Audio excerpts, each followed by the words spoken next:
اشرف علي تانوی رحمت الله علیه یو کس راغی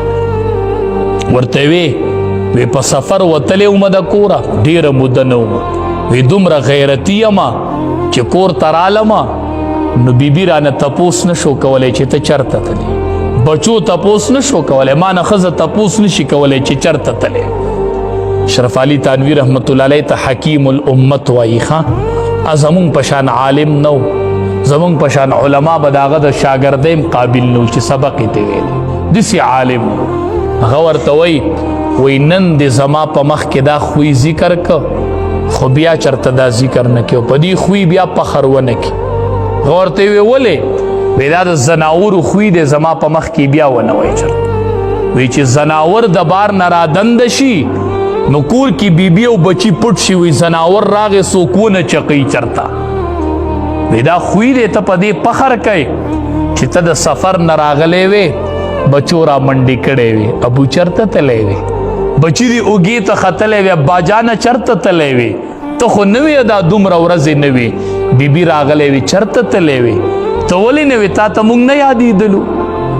تا ولې ته چرته تلی وې چې دا ټول درته راټول شوی وې ټول درنه تاو شوی وې تا ته وې چې ته چرته تلی وې دا د انسان خوی دی وی دا بیا زما په مخ کې چرته ذکر نه کې نو نبی علیہ السلام وی دا ښه سړی نه دی ښه چې په بار ښي او د خپلې بیبي سره ترس چلیږي دا ښه سړی نه دی دا ښه سړیتوب دی الله ته نه دی قبول تاله چې کله ښه سړیتوبونه الله تلی که نه چې د ده اخلاق څنګه نو ړومبې به درله د بیبي سره یې ښه سړیتوب څومره واول به دله دا په تله کېږي دا بار به دله رستو تلی ښه چې د خلقو سره څنګه و پلاحي کارونه یې څومره کړي دا به رستو تلل شي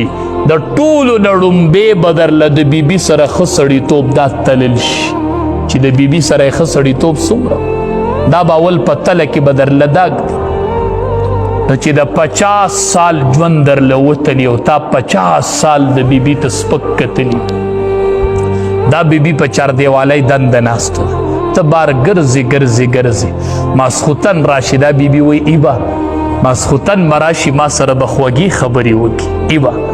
زما یوه اسره شته او چې ماسخوتن راشي او دې ورسره خبرې هم نه کوي او د لاس نه خواړه سکم نه کوي یاسې دا بیبي تا نه به خدای یو ورځ تپوس کوي که نه ته به د خدای مخې له ورځې که نه د دې نه بل غټ ظلم شته ظلم دا ظلم دی دا چې هغه الله ستا تابع کړي ده او تا هغې ته سپک ګوري او په سمه خوله ورسره خبرې نه کوي او دا ستا په نکاح کې ده او دا تا ته تړل شوې ده او دا تا ته په کور کې ناست ته ولې د دې سره ښه راویت نه سه نبي کریم صلی الله علیه وسلم یو ورځ بیبي عایشې ته وایي ماله اوبه راوړه هغې اوبه راوړې د ده سره به کور کې څوک تنګ شوي وو بیبي عایشې رضی الله تعالی عنها چې اوبه راوړلې نو ویڅکلې دي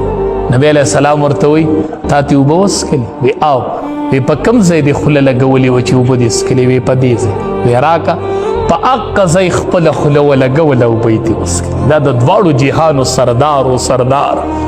دا د انبیاو سردارو دا به د جنت ته به اول د ټولو نه ړومبې دی ځي د جنت دروازه به د ټولو نه اول نبی علیہ السلام ټکوي بیبي ته وایي په کوم ځای دې خوله یخې وه چې په هغه ځای زه خوله کېږم دا غیرتی نه و ده کې غیرت نه و ته داسې غیرتي راغلی ته داسې زورور راغلی نبی علیہ السلام له الله د 4,000 کسانو طاقت ورکړی 4,000 کسانو ته داسې غیرتي راغلی بیبي عایشه فرمایي رضی الله تعالی عنها یو ورځ کور ته راغی دا بیبي عایشه رضی الله تعالی عنها کوم عمرې کې واده کړې وه نو چې دی نبی علیہ السلام راښکاره شو